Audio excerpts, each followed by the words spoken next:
Welcome everybody to the application workshop for the fall of 2020. We're going to go ahead and get started with this. This is new for me as well, but we'll get through this since this is COVID related. So our application process, first of all, what you need to know is it is on the CEI website. If you will go to the CEI website and click on programs and go to the RN program, you will see a link for the application.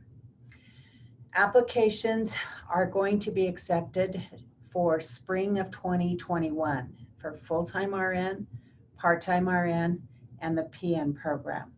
So you will apply in October. We will take applications October 5th through the 9th, and they must come in during business hours in that week in order to be considered. This year we'll be accepting 30 RN students in the full-time program, 20 RN students in the part-time program, and 20 students in the PN program. So one of the first things that you need to make sure that you do is that you are accepted as a CEI student. So that means you have to apply to be a student at the college. Now the application is free, doesn't cost you anything, but you want to do this at least 2 weeks prior to your application turn-in deadline. And the reason for that is because you have to be able to get all those classes that you're getting transferred in approved. And you also have to have a CEI email set up in order to have correspondence with us. So we're going to talk about the application process, and this is kind of the process for all three programs. You must have a CNA certificate, and it must be valid and current. With COVID, the CNA classes have been a little hard to come by, so we've made some exceptions. If you are enrolled in a CNA class and actively passing one with a C or higher, we still let you apply. But you have to be enrolled and probably pretty close to midterm and having a passing grade. You will be required to turn in immunizations, and the list of those immunizations is found in your packet. You do not have to turn those in until after your acceptance. So once you receive your acceptance letter, you'll also be given a letter with information about everything that you need to turn in by a deadline date. Usually for October, it'll probably be December 30th that you have to turn everything in. Your immunizations must come in on an IRIS report. IRIS reports are generated through public health. So if you've come from another state or somewhere else and none of your immunizations have been uploaded into public health, you need to take copies of your immunizations to public health. They'll upload them, and then you can go in and print an IRIS report, which lists all your immunizations. The good thing about this is once you've done it, you always have access to it.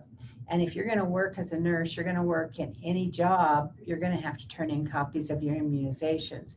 So it's a great way to just always be able to go online and print down that information. You will also be required to do a background check, again, after acceptance. And again, this must be turned in by the deadline date, which I think will be somewhere around the end of December. Now, it's very important for you to not miss those deadline dates. We've had problems with students doing that in the past, and it's really complicated things for us, and it compromises our clinical slots. So if you do not turn your paperwork in by the deadline date, you may get disciplined or dismissed from the program. So please pay attention to those letters, follow it closely, and get things done as needed. You will also have to be CPR certified. You can turn that in after acceptance, and again, by the deadline. Now, this must be either the American Red Cross or American Heart Association BLS for healthcare provider. We'll take either of those, but it must be one of those two. So the application process for the full-time, part-time, and PN program. One of the things in your application packet you have is a bunch of forms. One of those forms is a physical form. You must be examined by a physician or a healthcare provider. It can be an NP or a PA. And you want to make sure they understand what they're signing. You know, generally speaking, most physicians, you go in, they'll you come in for a physical, they take your blood pressure, they ask you a bunch of health questions and pretty much sign the form.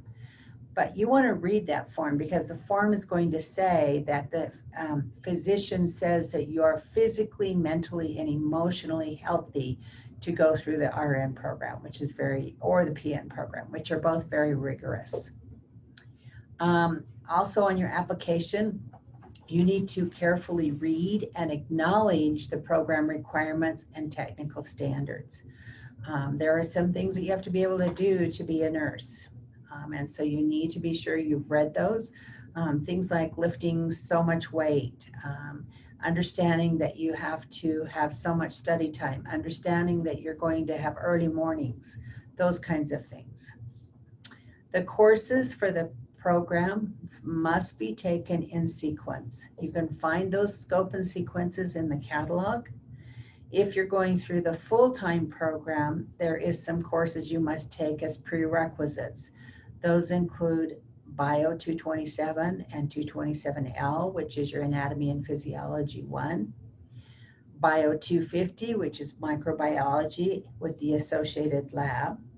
You have to have English 101. You have to do math, either math 143 or math 153. So it's either college algebra or statistics. And you also have to have, let's see, math. I'm not sure, but it's in the catalog, so be sure to pay attention to that. Got one right here. We'll double check. Now, that's for the RN program. For the PN program, you must have English 101. You must have introduction to anatomy and physiology, or you must have both the Bio 227 and the 228. College algebra is also required. For the registered nursing, it's like I said, it's the two biologies, your math, and then you can either do introduction to psychology or introduction to sociology. And those are required before you can, you have to have those done before you can apply for the full-time program. Now you can be in your last semester of courses as long as you're passing them, and it will state that your acceptance will be on condition that you finish passing the courses, and that's with a C or higher. If you're going through the part-time program, you must take all of the general education courses prior to getting into the professional program. Again, if you look in the catalog on page 84, it goes through all the prerequisites, and it also talks about the sequence of the program. The part-time program is the same 2 years as the full-time program, except that you go 6 semesters and you're only doing nursing classes. In the full-time program, it's going to take you 4 semesters, and you sometimes have to take general ed courses, but those are, and they're during the day and on campus. Where the part-time program is in the evenings, a lot of it's online, about 60 to 80% of it we're trying to put online. And so it kind of allows you to work full-time if you need to, as well as be in the program. You must also take the T score. The T stands for Test of Essential Academic Skills. It must be less than 3 years old. If you want to go into the RN program, you must have a 62 or higher. To get into the PN program, you must have a 60 or higher. You may repeat the TEAS test. You can take it 2 times every 6 months, but not any oftener. So we've talked a little bit about the full-time program versus the part-time program. On your application, you will need to choose whether you're applying for the full-time program or the part-time program, or whether you'd be interested in either program, whichever one that you can get into. So be sure that you mark that down and don't leave it blank, because it can mean that you have an incomplete packet. So PN program, how we accept you is we will be accepted on first come, first in packet. So on October 5th, when we start accepting them, if you're here at 8 o'clock in the morning and you come in and get your packet stamped and turned in, you're probably going to definitely be in the PN program. We will take up to 20 students. So from 8 a.m. on October 5th until October 9th at 5 p.m., the first 20 students that apply for the PN program are the ones that's going to get into the PN program. Now, there is something you need to understand. I know a lot of you are talking about going in through the PN program first and then going on and doing the PN to RN bridge program. What's important to understand is that while we have just started that, so the first year we allowed some flexibility, but most generally, you're going to have a minimum of 1 year's work experience before you're going to be able to come back into the RN program. And that may go up. We're really trying to encourage PNs, if you're going to school to be a PN, that you're going to be a PN for a few years prior to pursuing your RN. It's also really important to understand, and I always tell this to students in the application process, recognize the rigor of the program. So you have to have good support at home. You need to plan on having 40 to 60 hours a week spent on school and homework. So that's going to make it very difficult for you to work full-time. We, in fact, encourage you not to work full-time. We encourage you, if you have to work, try to work part-time. But for those 2 semesters that you're in the PN program, it is very rigorous, as it is in the RN program. So the RN process, you have to have the CNA certificate or an LPN license. So if you have an LPN license, you don't have to have the CNA certificate. Either one you have must be current, valid, and what we call unencumbered, meaning there's no disciplinary against that. It's, you know, had no issues with it. You must turn in a reference letter. 1 letter of recommendation, either from a current manager or director, and it has to be current, or a current college faculty utilizing directions in the packet. So in the packet, it tells you how to do this. Now, when you have them fill those out, they must be sealed by the person completing it with their signature across the seal, and then you turn those in with your packet. You'll be asked to do a video essay. And again, instructions are in the packet. This video essay is less than 3 minutes. You're answering 3 questions. I believe it's, why do you want to be an RN? What are you going to do to be successful in the program? Maybe it's just those 2 questions. There might be a third one. When you do your video essay, be sure that you review it. We've had a lot of essays uploaded, and then when we open them to watch them, you can't understand the speaker, or maybe it doesn't show up, or maybe there was something in the background that you weren't really paying attention to. And so it's really important that you look at those. We grade highly on the fact that they must be professional. So we ask you to dress professional in the video. We ask you to speak professionally. I encourage you not to write out the questions ahead of time with your answers and then sit there and read them as you're doing your video. You may have to refer to them, but don't just sit and read them. Your video essay is like an interview. And although it's via video, it's very important that you portray yourself well in order to get good points on it. We will also look at your unofficial CEI grade transcript that you have to turn in. Those are included in the packet. Make sure that your transcript shows grades and transferred in credits. So if you've transferred in a bunch of credits, you may have to produce what they call a TR-ER. Those you have to go to Student Services and ask them to print. Your unofficial CEI transcript, you can print yourself from self-service. But if you need a TR-ER, you must have someone in Student Services print that for you. So there's some optional, or what we call, things that count towards bonus points. One of them is work experience. You have a form that you can have your employer fill out. There must be a minimum set of hours that you've worked. It must be in a health-related field. The packet goes through and gives a list of things that are considered health-related and those that are not considered health-related.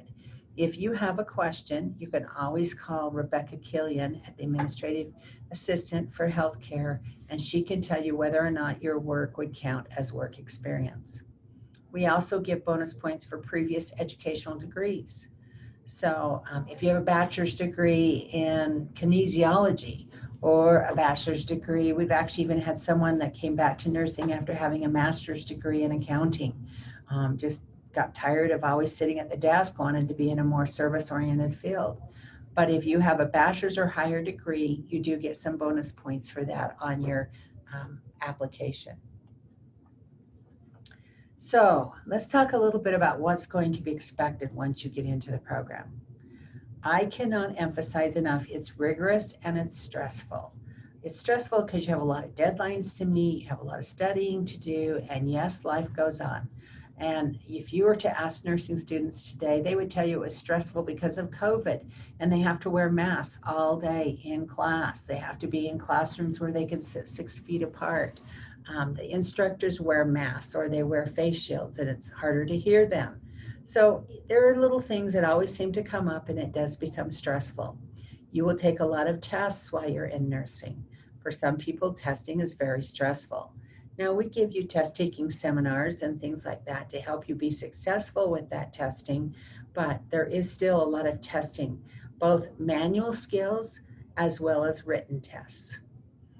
We tell people to plan on 40 to 60 hours per week between being in the classroom and having homework to do. That's a lot of time, but it's well worth it, I promise you. You need to have a good support system. So if you have children at home, and especially those that can't be left alone, you need to make sure you have a good babysitter or someone that will back you up, because there's going to be times when you need to go to clinical and maybe they can't go to school or something might happen. They might be ill. You need someone to be able to leave them with you. You need someone sometimes to help with your children that allows you time to study. Or you need to be able to help your children understand how important it is that you be left alone in order to do some studying. It's really good if you have some financial support so you don't have to work full time. And I know that that's difficult, and CEI offers an awful lot of scholarships. We have a great financial aid office. And so if there's things like that, I encourage you to look into them. There's a lot of grants in that you can apply for that you don't have to pay back. And if necessary, there are student loans. And while it does seem like student loans can be, add to your debt, that we are still the cheapest price in the state, meaning that you can get your education here at CEI cheaper than you can get it anywhere else. And so we figured it out one time, and it's going to cost you right around $15,000 to $16,000 in debt in order to get your degree. That's not counting any living expenses, but that's just your educational expenses. The other thing that's very important for you to understand is that in your 4th semester, you will be doing a preceptorship. And a preceptorship is how you'll do most of your clinicals. You'll work 15 weeks. You'll do 5-week rotations. So you'll work with 3 different full-time preceptors. You will work the schedule of that preceptor. So if you work with a preceptor on med-surg that works nights, you're going to be working nights. You might work weekends. You might have to work holidays.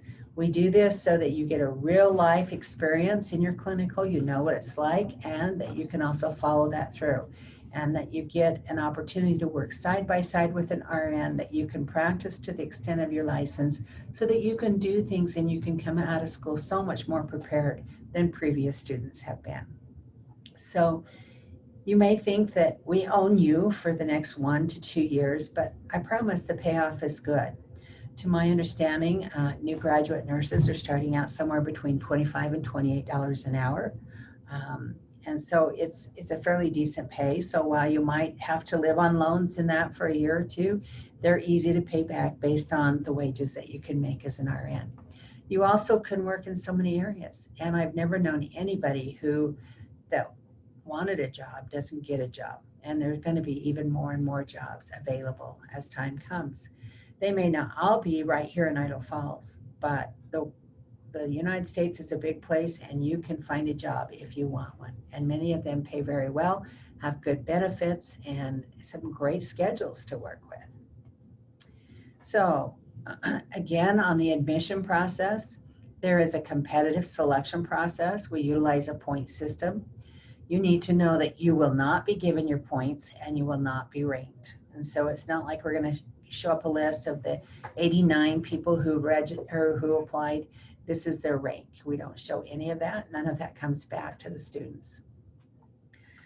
Excuse me, 80% of the applicants will be chosen based on highest points.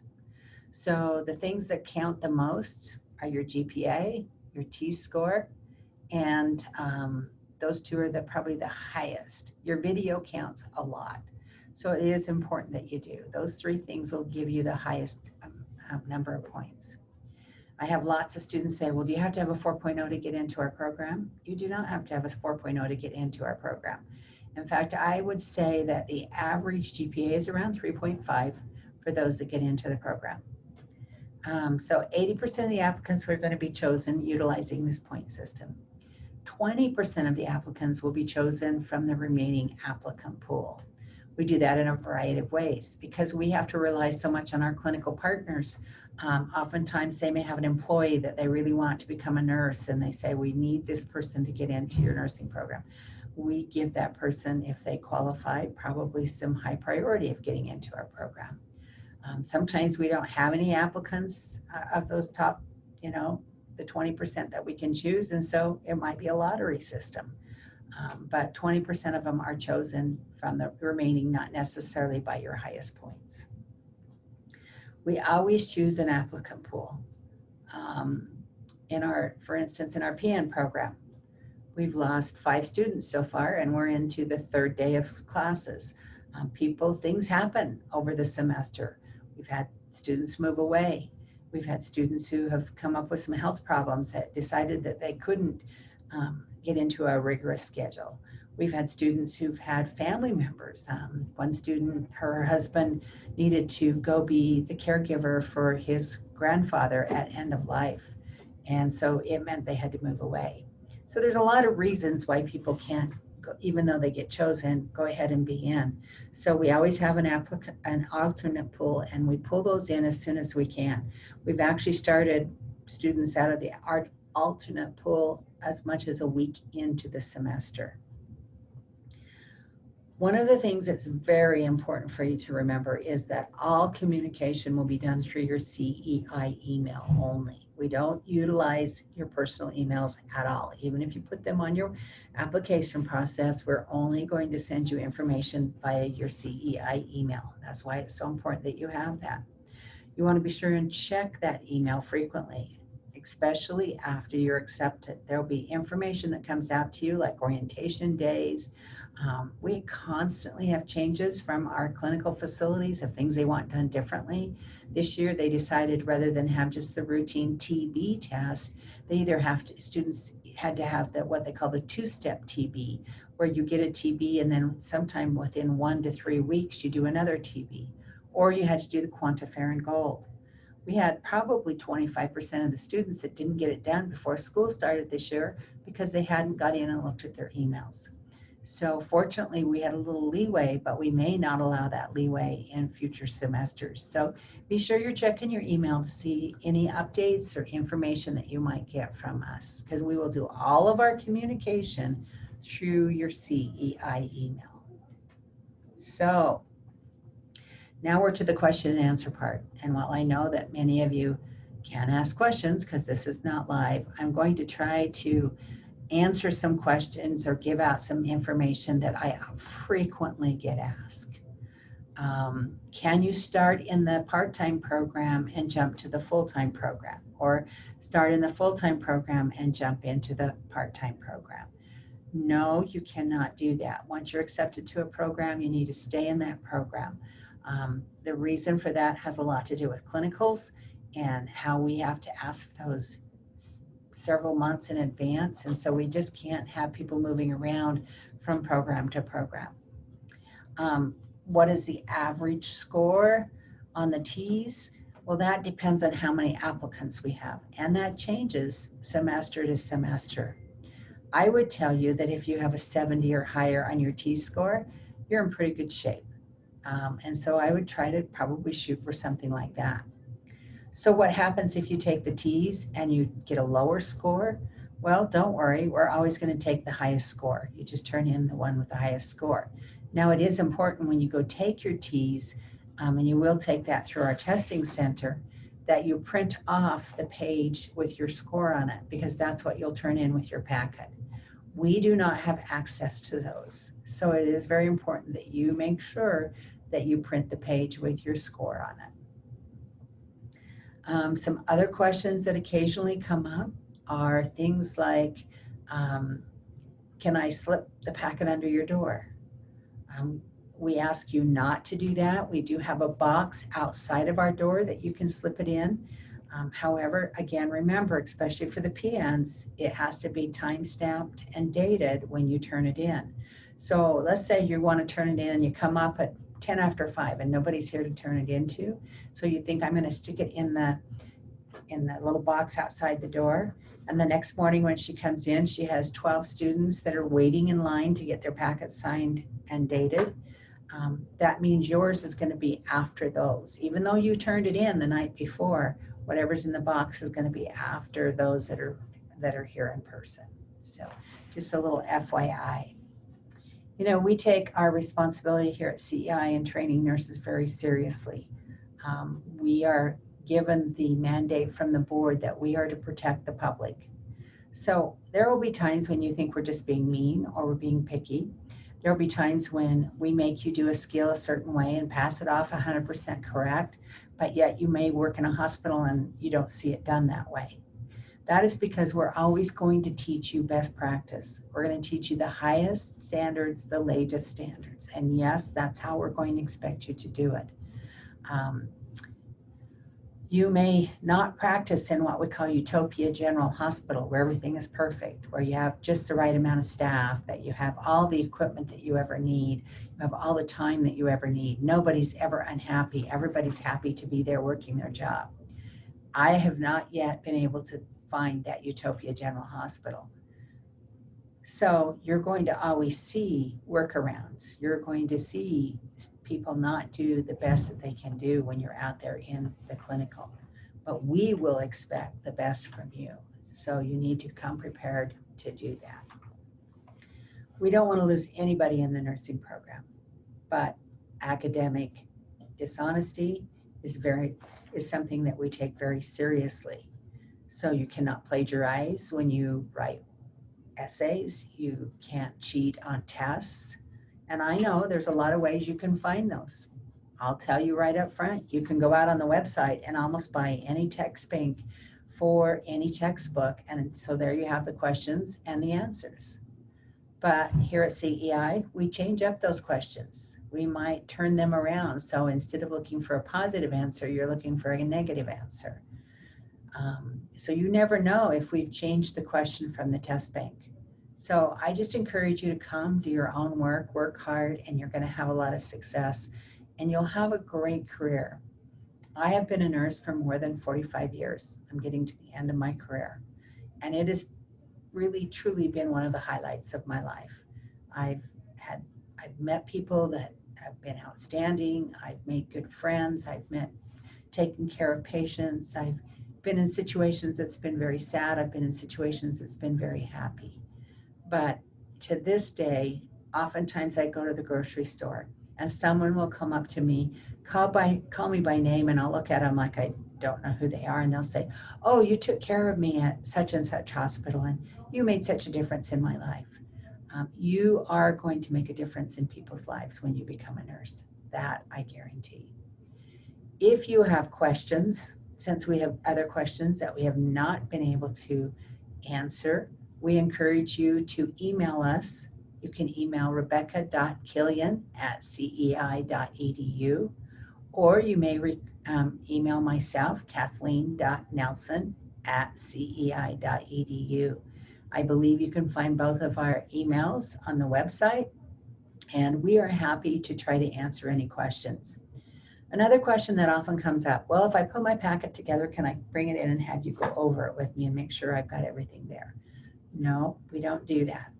Part of being able to be a nurse is follow directions. And so we want to make sure that you know how to follow directions. And so that's why you are required to put your packet together on your own and turn it in. And if it's not done right, then it is not considered appropriate packet, and we won't consider you for application. So take the time, read the directions, do it right, and we'll be excited to see you here at CEI. Thank you.